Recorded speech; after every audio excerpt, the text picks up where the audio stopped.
From Illinois is recognized. Mr. Speaker, you can tell it must be NFL playoffs, because we got our Super Bowl champion from the Oakland Raiders, my good friend Mr. Owens, who's going to get 2 minutes of our time. Gentleman's recognized.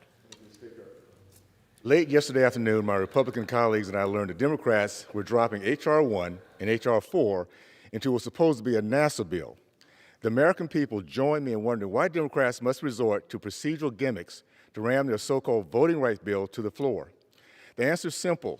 Democrats are out of touch with Americans who've repeatedly rejected the Biden administration's far-left agenda, including its latest attempt to destroy the power of the states to run their own elections. Unfortunately, we're hearing the same message today that we've heard over and over again from the Democrats, that minority Americans are not smart enough, not educated enough, and are incapable of following basic laws and rules to vote in federal elections. And I personally am offended by this narrative. Earlier this year, the Senate Democrats held a hearing titled Jim Crow 2021, the latest assault on the right to vote, where they compared the recent voting laws in Georgia to the Jim Crow laws in the days of segregation. As I stated in that hearing, I grew up in the Deep South during an era of actual Jim Crow laws that suppressed voting. What does actual voting suppression look like? It looks like poll tax, property tests, illiteracy tests, violence and intimidation at the polls.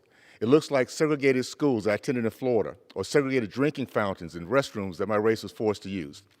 One section of the Georgia law that brought so much outrage from the left simply requires everyone applying for an absentee ballot to include evidence of a government-issued ID on their application.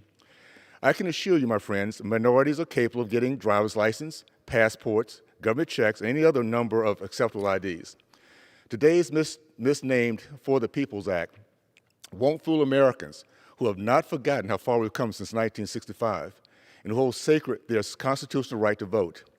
I ask my colleagues to join me in rejecting this latest attempt to remove power from the people in the states that best represent them. I yield back.